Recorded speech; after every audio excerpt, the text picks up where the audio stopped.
예도는 존재숲에 있습니다. 조용한 주말 오후인데요. 예도는 지금부터 단편 강좌 하나 열겠습니다. 주제는 락강과 가타리의 차이를 통하여 다시 들레지에게로, 이런 주제인데, 크게 보면 락강과 가타리의 정신분석의 차이, 그죠? 여기에 천착하여 예도가 강의를 열겠는데, 이 가타리의 정신분석의 독특성을 알아야 여러분들이 70년대와 80년대에 나온 세 개의 작품이 있죠, 그죠? 안티오이디푸스, 그 다음에 청계의 고원, 철학이란 무엇인가, 가타리와 함께 공저한 들레즈의 작품들인데요. 이 들레즈의 사유를 이해하는데 매우 중요하겠죠, 그죠? 그래서 예도가 락강과 비교 분석하면서 여러분들에게 가타리의 정신분석의 독특성, 가타리만이 갖고 있는, 펠릭스 가타리만이 갖고 있는 정신분석학이 뭔지 정말 재미있겠죠, 그죠? 이것에 여러분들이 착수하기 위해서는 무엇보다도 69년도에 나온 가타리의 작품이 있어요. 그게 뭔가 하면은 정신분석과 횡단성, 그러니까 푸시크 아날리제 텅스베르살리테라고 하는 작품. 여기에서도 무엇보다도 마신느의 스트릭티혀라고 하는 장이 있어. 그러니까 기계와 구조라고 하는, 요게 매우 중요하고요. 그 다음에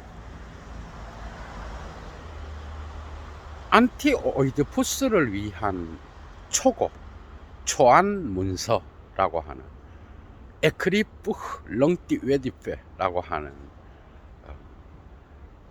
조그마한 논문이 있는데, 요걸 또 참조하셔야 되고, 그 다음에 들레즈에게 보낸 70년대 편지가 하나 있어요.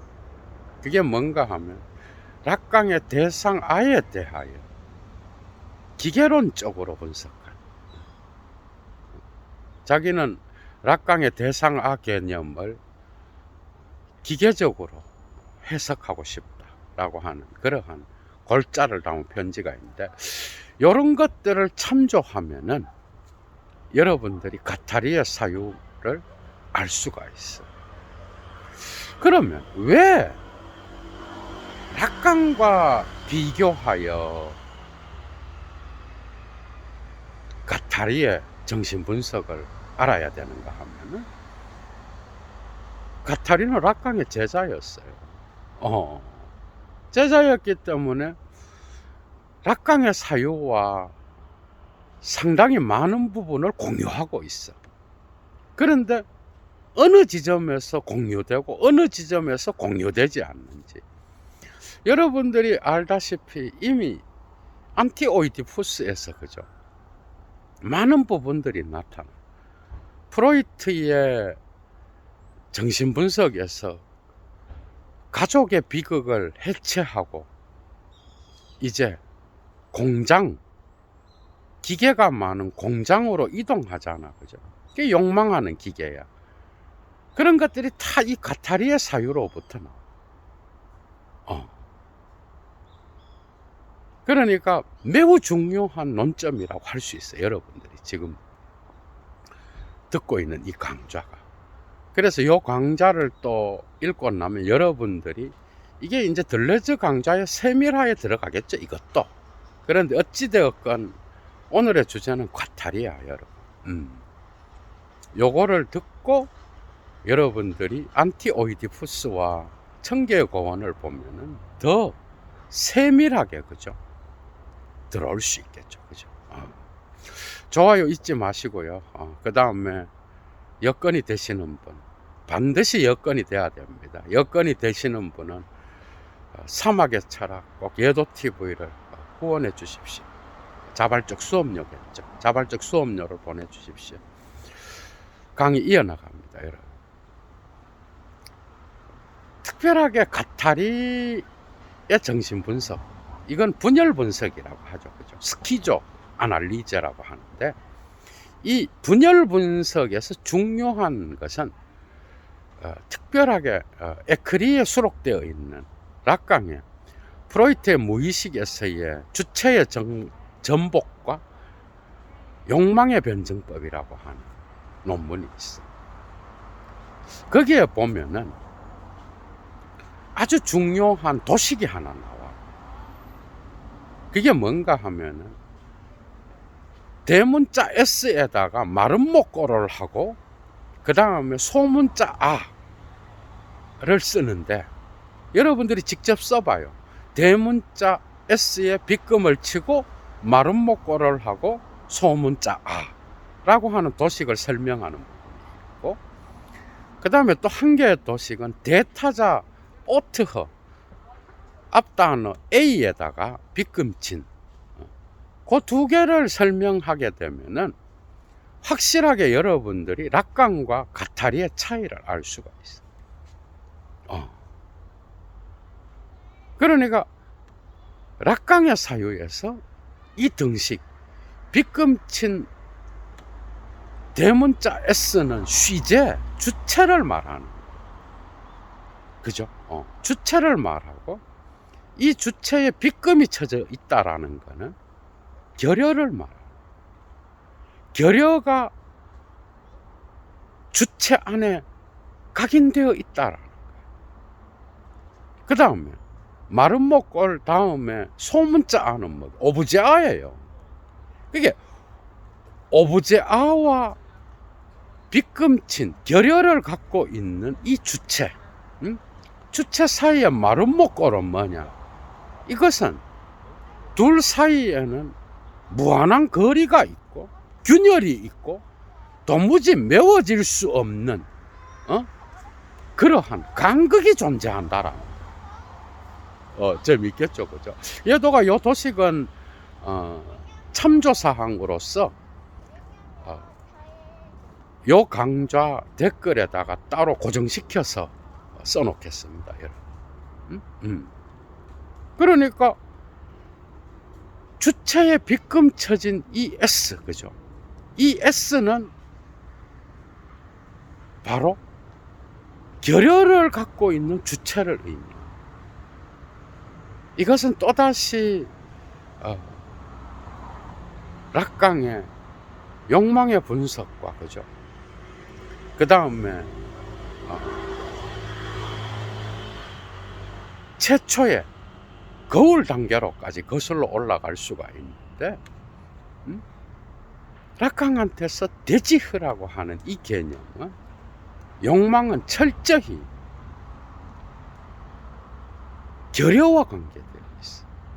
그런데 가타리에게 있어서의 욕망은 생산과 관계되어 있어.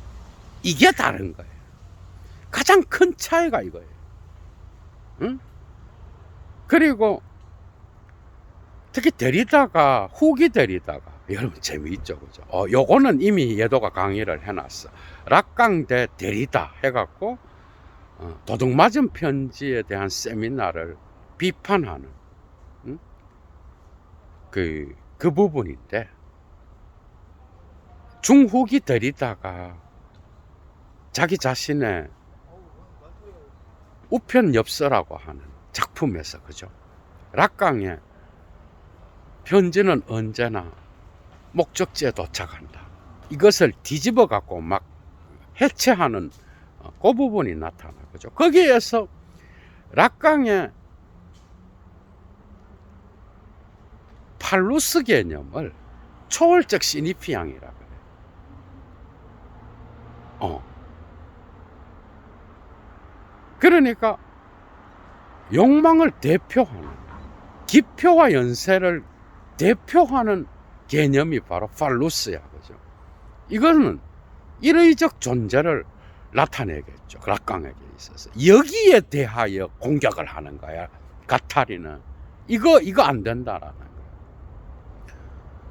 근데 조금 오해는 또 있어. 논쟁의 여지가 있어요. 그러니까 팔루스는 결여의 상징인 거예요. 그런데 이거는 욕망의 상징이요. 결코 메워질 수 없는, 그죠? 어떻게 보면 주체에 빗금을 쳐서 결여를 각인시키는 상징이 바로 팔루스인 거예요. 이것은 상징계의 대타자와 관계되는 대표적 욕망의 결여를 나타내는데,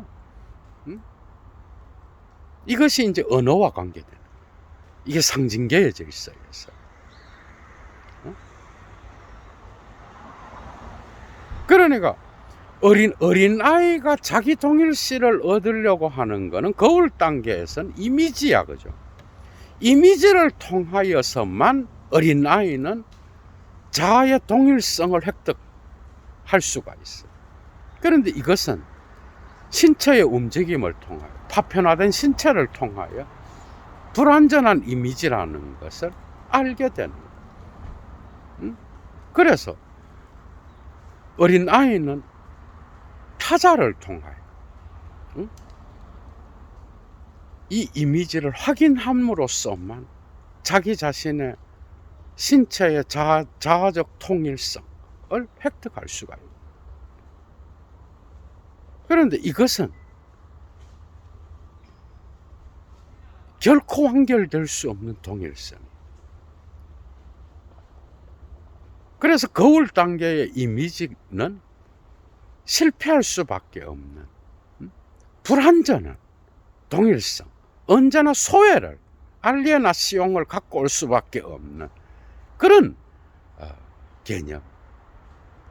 그래서 이미지보다 이제 아이가 성장하면서 오이디푸스 콤플렉스를 겪고 성장하면서 언어를 습득하게 되는데, 이 언어가 이제 아이의 불완전한 자아를 이미지보다는 조금 더 구체적으로, 그죠? 자아를 찾게 해주는 개념이 되는 거야. 근데 이것도 실패하는 거지, 그죠? 락강의 사유에서 이렇게 나와요.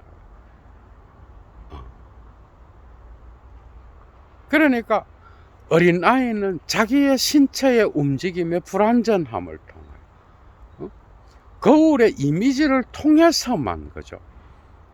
현실에서는 자아의 분열을 거울의 이미지를 통하여 보충하든지, 그 동일성을 또한 타자들을 통하여 자기 자신의 동일성을 획득하든지, 그러다 이제 언어를 습득하게 됩니다. 이미지에서 언어로 옮겨가는 거죠, 그죠? 그 과정에서 상상계의 대타자인 이 어머니가, 그죠? 아이에게 밀접한 영향을 미치는. 사실 락강의 상징계의 언어를 대표하는 거죠. 그런 것이 상상계 안에도 있어요. 그러니까 상상계의 언어는 뭐예요? 그러니까 언어의 습득은 엄마와 관계되잖아, 그죠? 그런데 이게 굳이 어머니일 필요는 없는 거야. 이거는 프로이트가 쾌락 원칙을 넘어서서 자기 손주들의 포트다 게임을 언급하면서 이야기한 것을 그대로 갖고 오는데, 어머니가 왔다, 어머니가 떠났다, 이게 최초의 어린 아이의 언어인 거야. 최초의. 그러니까 어린 아이는 엄마가 왔다, 엄마가 떠났다, 엄마가 왔다, 엄마가 떠났다, 부재와 현존의 변증법을 통하여 언어를 배우기 시작해. 그런데 이 과정에서 어머니와의 욕망의 관계를 형성해.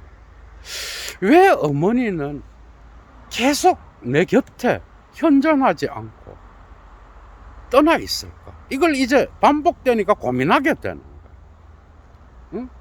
엄마와의 관계에서 욕망을 이제 알게 되고, 그죠? 그래서 엄마가 계속 있으면 좋겠는데. 응? 그런데 엄마는 자기 곁에만 있는 게 아니라 또 다른 타자인 아빠와의 관계도 있는 거야. 응? 근데 보니까 엄마와 아빠의 관계는 이 어린아이가 볼 때는 엄마가 자기 자신에게만 속해 있다고 생각했는데 나중에 보니까 아닌 거야. 어떻게 보면. 그죠? 그렇게 해갖고 자연스럽게 아이는 아버지의 어떤 이름을 알게 되는 거야.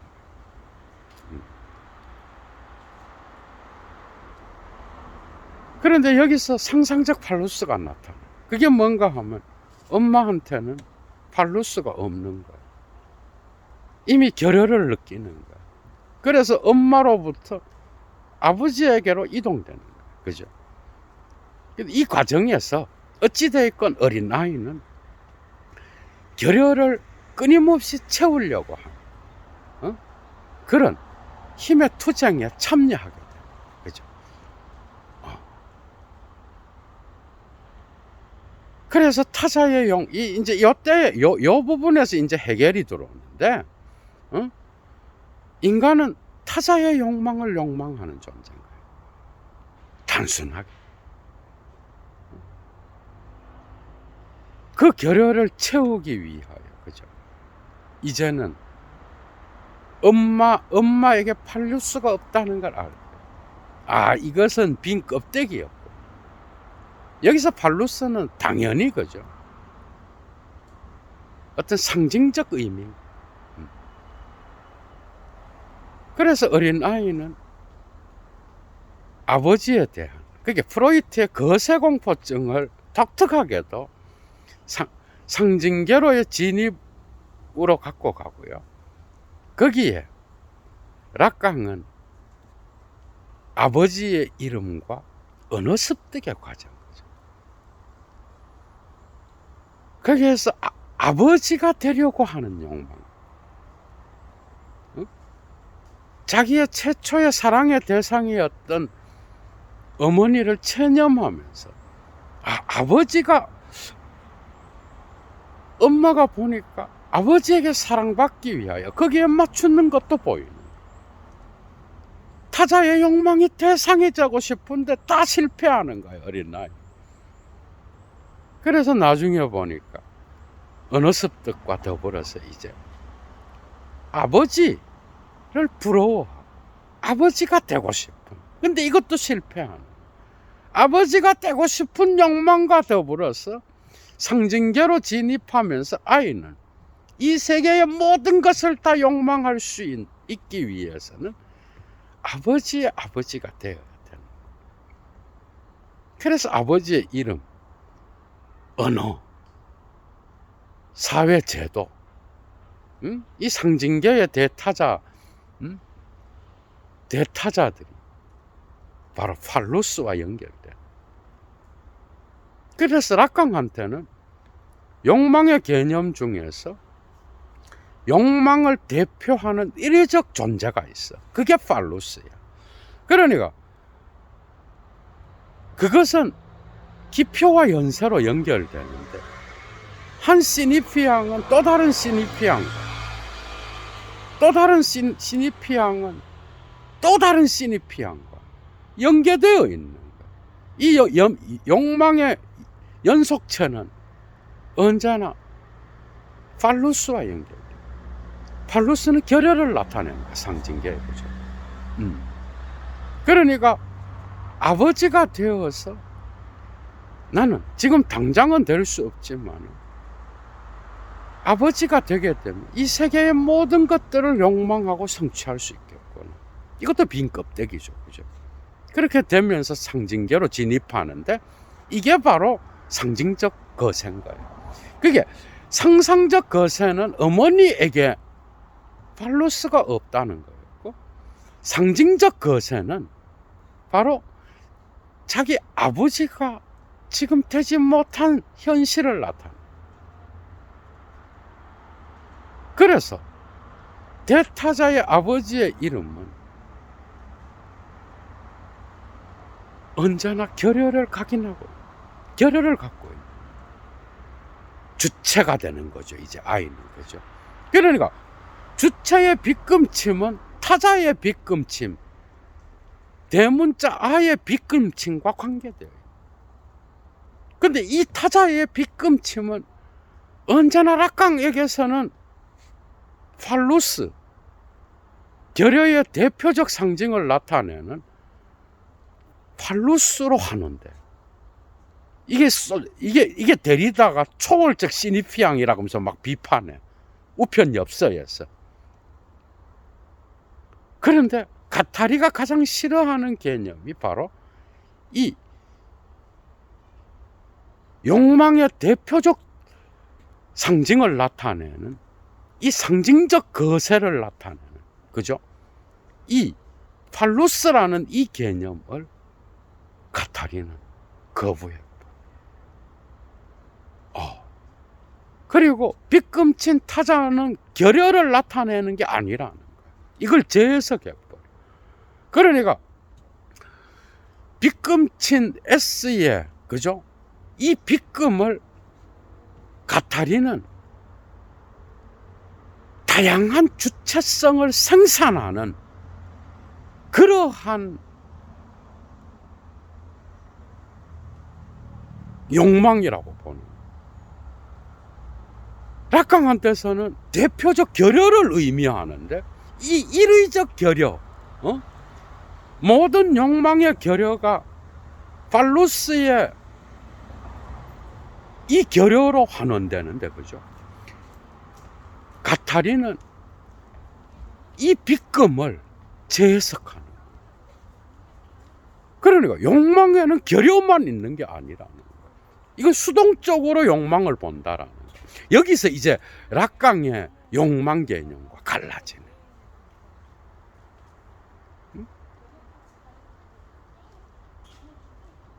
갈라지고, 이거는 복수적이고 다양한 주체성을 생산하는 지점이 바로 이 빗금이라는 거예요.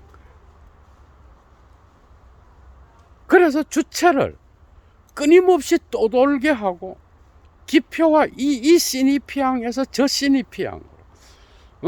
그래서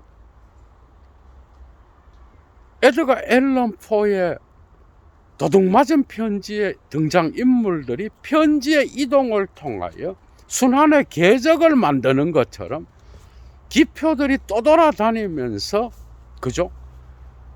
각각 다른 방식으로 욕망을 따라 움직이는 게 아니라, 그게 아니라 이 빗금은 반드시 욕망의 결여를 만드는 게 아니라, 그게 아니라 이거는 복수적 주체성을 생산하는 능동적 의미로 해석해야 된다. 그러니까 락강의 결여적 욕망 개념을 능동적이고 생산적이고 익명적이고 그 다음에 생성하는 차이의 존재론과 연결시킬 수 있게 된 거예요. 그죠? 여기에서 핵심적인 차이가 나. 그러니까 락강의 도식에서 빗금친 결여를 갖고 있는 이 주체는 언제나 대상 아와를 통하여 대리만족을 추구하게 돼. 대상 아는 다른 게 아니라 욕망의 대표적 결여. 그러니까 상징계의 질서를 떠돌아다니는 기표와 연세는 주체를 형성하잖아. 그죠? 그런데 거기에는 언제나 결여가 나타나. 이 결여의 대표적 상징이 바로 팔루스요. 이 결연은 의미와 연세에 구멍을 내는. 그래서 이 연쇄작용이 불완전하게 순환하게 만드는 방해꾼인 거야, 어떻게 보면. 그래서 주체는 여기에다가 대리적으로 이 구멍을 메울 수 있는 어떤 또 다른 욕망의 대상을 찾는데, 그게 바로 오브제아야. 이 오브제아는 다양한 락강의 70년대 말년으로 가게 되면 상장계, 상징계, 실제계의 경계에서 이 세계를 이어주는 보로메오 메둡과 같은 그런 역할을 한다라고 이야기하는데, 대상 R은 끊임없이 락강에게서 변화를 해. 그런데 가타리가 60년대에 락강을 변형시키는 거야.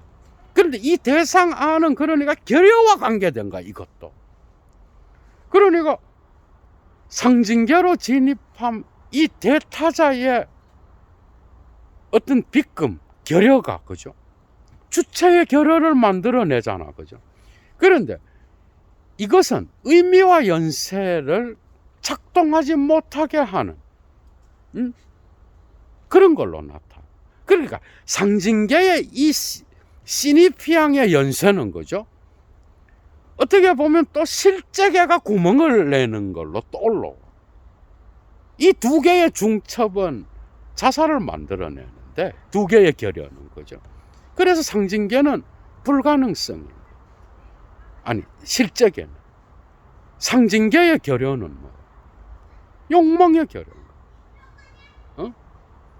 그래서 끊임없이 운동할 수 있게끔 주체로 하여금 떠돌아다니면서 하는 어떤 그러한 동인의 역할을 하는데, 이 의미와 연세를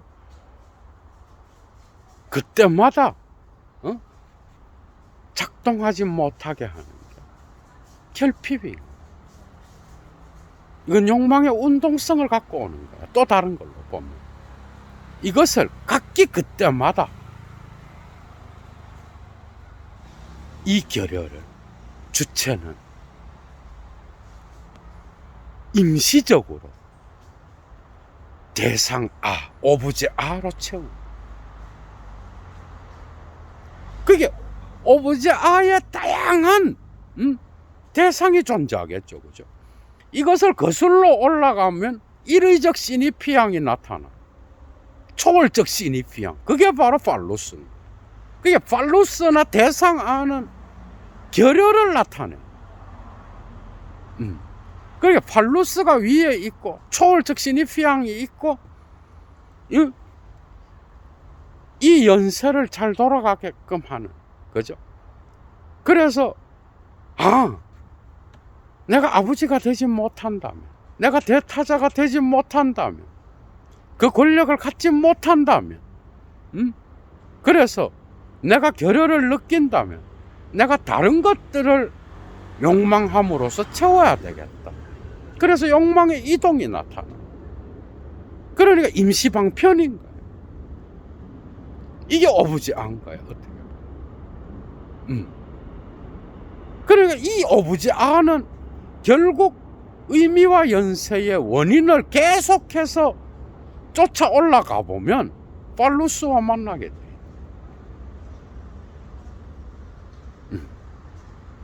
갓다리는 이걸 거부.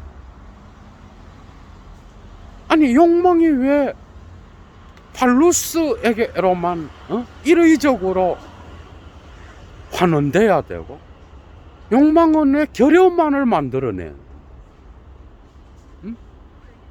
욕망은 결여의 상징이 아니라 오히려 생산의 상징이요.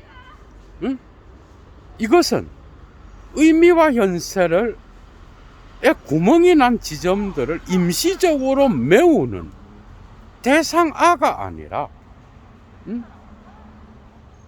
오히려 의미와 연세를 절단시켜서 또 다른 되기를 통하여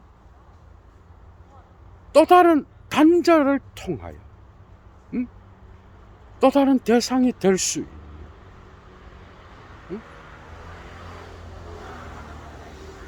n으로 n개로 횡단할 수 있는 걸로 해석해야 된다고 본 거예요.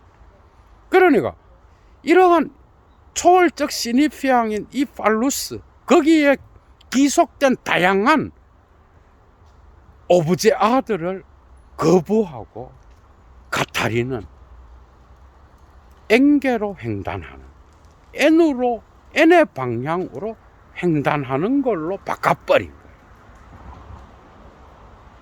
이게 바로 기계적인 해석이에요. 이거는 청계고원 리좀 서문에도 나타나. n이 뭐예요? n개는 무한한 수, 그러나 규정되지 않는 대상 x인 거야. 둘레전태로 가면. 그러니까 뭔가 숫자가 정해졌다든지 어떤 대상이 규정되었다는 게 아니라 규정되지 않는 대상이, 이거는 복수성을 나타내요. 밀티플리시테라 그러죠, 불어로. 그러니까 n개의 방향으로 락강의 의미와 연서로부터 단절하고 절단하여 떨어져 나와서 또 다른 대상과의 접속을 통하여, 그죠?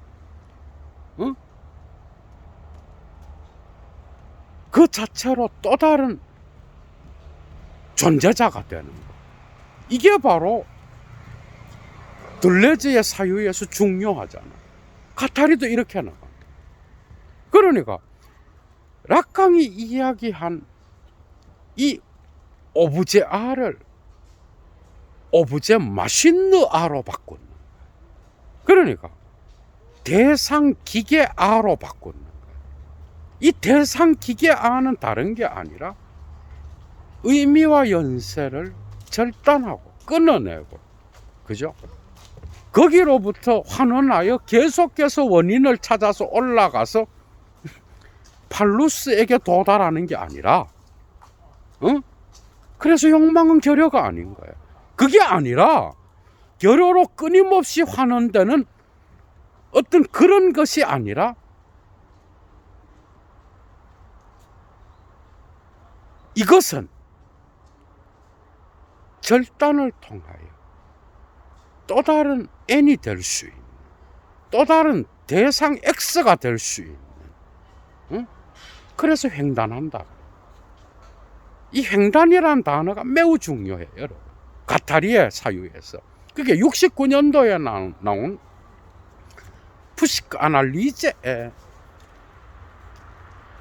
트와스 베르살리 때, 이 트와스 베르살리 때는 트렁성덩스라고 하는 초월성의 반대말이에요, 여러분. 재밌죠, 그죠? 오늘 강좌 정말 중요합니다, 여러분. 중요하지 않는 게 없지만. 그러니까 초월적 시니피앙을 상정한다든지 어떤 인식의 표상을 통하여 초월하는, 이걸 거부하는 거예요. 그러니까 트렁성덩스를 거부하고 횡단한다라는 거야. 끊임없이 옆으로 이동한다라는 거야. 여기서 리좀이 나온 거예요. 이해가 되죠? 옆으로 퍼져나가는 거예요. 근데 그 방향은 하나가 아니야. 수십 수만 개야. 그래서 끊임없는 절단과 또 다른 새로운 접속이 나타나는 거예요. 또 다른 배치가 일어나는 거예요. 그래서 욕망은 생산하는 기계인 거야. 욕망하는 기계인 거야. 이제 이해가 되죠? 결여가 아니라 생산인 거야. 그래서 무한한 이것을 청계고원 서문에서는 n 미누스 1, 그러니까 n-1 이렇게 표현하기도 하는데, 이것은 물티플리시테야. 그러니까 복수성이요. 그 다음에 다양체요. 무한대로 소급해 갈 수 있는.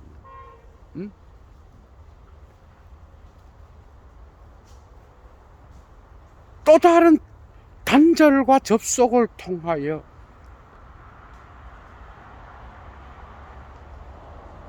또 다른 존재자로 변형해 갈 수 있는 복수적 N, 이걸로 가타리는 락강의 일의적인 팔루스의 욕망의 결여를 재해석하고 있다.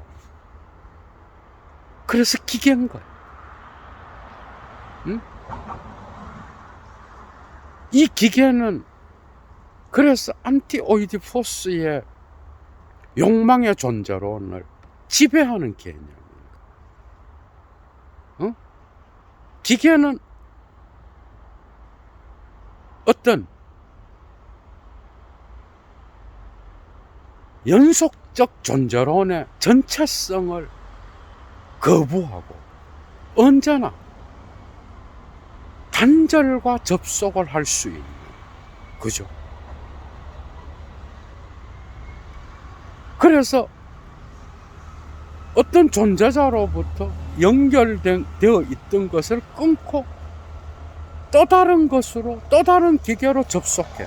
한 기계로부터 떼내서 또 다른 기계와 접속하면서 또 다른 대상아가 되는 거예요. 그래서 이 대상아는 무한대로 욕망의, 그러니까 욕망의 중심이 팔루스에 있고 거기에 따라서 의미와 연세를 통하여 오브제 아가 이렇게 가지쳐 나오는 연쇄되는 이게 아니고 N개로의 횡단을 통하여 나타난 복수성, 그죠? 물티플리시테는 뭔가 하면은 그 자체로 욕망이 팔루스가 중심이 아니야. 초월적 시니피앙이 아니야. 가타리한테서는. 그러니까 가타리로 가게 되면은 절단했어. 절단을 하고 또 다른 기계와 접속을 했어. 그러면 욕망의 중심이 이동한 거야. 그게 중심이 한 개가 아니라 팔루스한테로 직결되는 게 아니고 이 중심은 수천 수만 개로 절단과 접속을 할 수 있는. 그래서 N개라고 그래요. N은 규정되지 될 수 없고 무한한 거야. 물론 들레즈의 철학이 무한하게 다른 걸로 변화될 수 있다 이렇게 나가서도 안 돼요. 왜? 들레즈는 또한 이 N을 특정 이전의 상태로부터 또 다른 것으로 대기를 통하여 생성 변화한다 그러거든. 그리고 곳곳에서 말기로 가면서 점점 이 생성 변화의 에코노미, 경제학을 이야기해요. 이것은 무한대로 변화 생성해 가는 게 아니라 너무 생성해 가지 않도록 절제하는 걸 말하는 거예요. 그냥 지 마음대로 뻗어나가는 게 아닌 거예요. 이것도 알아야 되는 거예요. 여러분들이 들레즈의 사유를 이해하기 위해서. 그러나 락강의 일의적 팔루스는 거부돼 버린. 욕망은 대문자 하나로 쓰여져서 다양한 오브제 아들이 의미와 연세를 통하여 거치고 올라가서 초월적 시니피앙과 만나는 게 아니라 그런 게 없고 그냥 오브제 아는 기계의 단절과 접속을 통하여 또 다른 것으로 옮겨갈 수 있는 거예요. 이 중심의 이동은 계속해서 변화된다. 하나의 중심은 없고 수십, 수백, 수천 개의 중심이 존재할 수 있다. 그게 리조움의 핵심적인 거잖아, 그죠?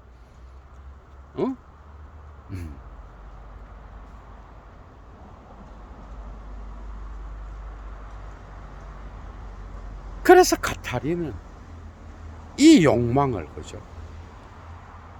복수성으로 바꾸는 거예요.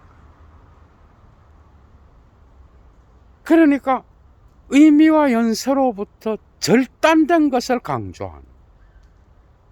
그게 자기 자신의 정신분석학의 분열 분석과 이것의 핵심은 분열증을 긍정하는 거예요. 그죠? 그런데 이것은 락강의 의미와 연세, 상징계의 의미와 연세에 구멍을 내는 게 아니라 그것과 끊어버려요. 절단하고 또 다른 대상과 만나서 접속을 통하여 무한하게 생산하고 변화해 가는. 그래서 N계는 특정 방향은 있지만 그것은 규정된 수가 아닌 거예요. 규정된 대상도 아닌 거예요. 욕망의 중심은 다양하다.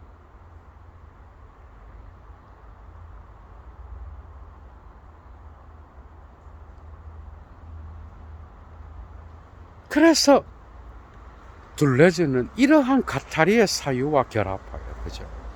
프로이트의 가족관계 안에서의 욕망 개념을 세계 역사, 우주적 분자로서의 욕망으로 바꿀 수 있었던 거예요. 안티오이디푸스의 주제는 뭐?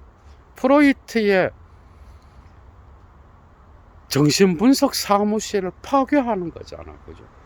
이 가족 드라마, 가족의 비극 드라마를 기계의 공장의 존재론으로 바꾸는 거잖아, 그죠? 응?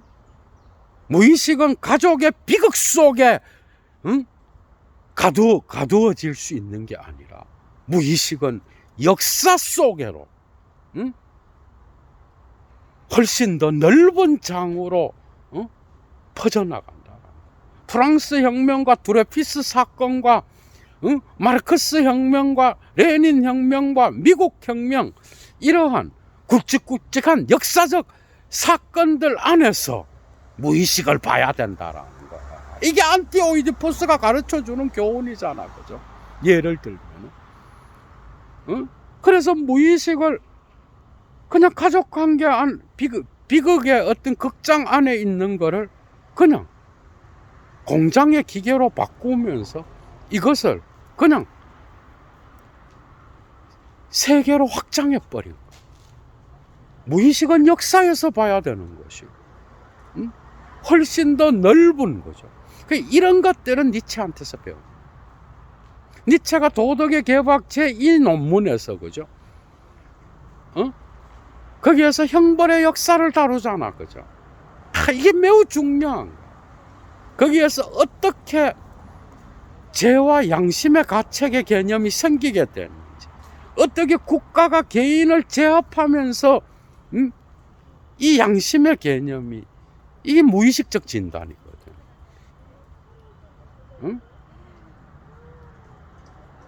이런 것들이 곳곳에서 나타나요. 그래서 안티오이디푸스의 도덕의 계보학 제2 논문에 아주 중요한 구절들을 막 쫙쫙쫙쫙 이야기하고 있어요. 거기서도. 그게 이 욕망은 가족관계에 절대 갇혀 있을 수 있는 게 아니라 인간의 역사,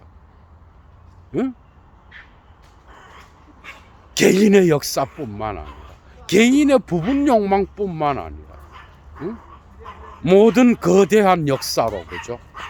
충분하게 풀려나서 거기에서 작용할 수 있다. 그래서 무의식은 이제는 세계적 사건, 심지어 우주의 생성의 움직임으로까지 우리는 확대해서 볼 수 있는, 이런 것들은 바로 가타리가 락강의 대상아를, 그죠? 결여의 어떤 임시적인 욕망의 대리물로 봤던 것을, 그죠? 훨씬 더 긍정적인 새로운 것을 생산할 수 있는 절단과 접속을 통해 N 방향으로의 횡단을 통하여 리좀적인 어떤 접속을 통하여 재배치를 통하여 끊임없이 새롭게 형성되어 나갈 수 있는 능동적인 것으로 봄으로써, 그죠? 다시 돌아가서, 그러니까 락강의 빗금친 대타자인 대문자 A의 빗금과 그 다음에 대문자 S의 빗금 마른 목골, 그 다음에 소문자 A, 이것은 가타리는 완전히 다르게 해석했다. 그러니까 마름모도 박살을 내버린 거예요. 그러니까 결여를 가진 주체는 대상 A와 결코 만날 수 없다. 이 거리를 나타내는 이 마름모를 박살을 내고, 그죠? 대상 A는 그런 게 아니다. 대상 A는 기계적인 거다. 이것은 결여에 머물러 있는 수동적인 게 아니다. 이것은 또 다른 대상과 기계적 접속을 통하여 또 다른 것을 생산할 수 있는 능동적인 거다. 그래서 이것을, 그러니까 대타자의 빗금인 결여도 다르게 해석될 수 있는 거죠, 그죠?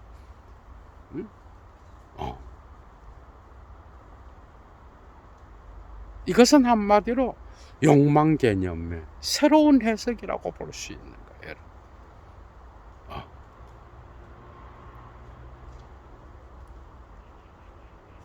복수적 N으로 횡단하는 것. 이것이 바로 가타리의 정신분석에서 가장 탁월한. 그래서 이런 것들을 토대로 둘레저는 자기 자신의, 그죠? 초기 작품, 그러니까 차이와 반복과 의미의 논리는 이 세계에 대한 정신분석, 이런 것들도 스피노자와 니체의 영향이 있어요. 이 정신분석에서 돌아서서 이제 가타리와 만나면서 안티오이디푸스와 청계의 공원은 분열 분석으로 나가면서 기계의 접속과 단절과, 그죠? 그런 것을 통하여 욕망을 생산적인 것으로, 욕망의 중심을 복수성으로 바꾸면서 자기 자신의 철학을, 그죠? 수행할 수 있었다는 거. 여러분 재미있죠, 그죠? 이런 것에 천착하여 여러분들이 들레즈의 가타리와의 공동 저술했던 작품들을 읽으시면, 그죠? 안티오이디푸스와 청계의 공원을 읽으시면 훨씬 더 세밀한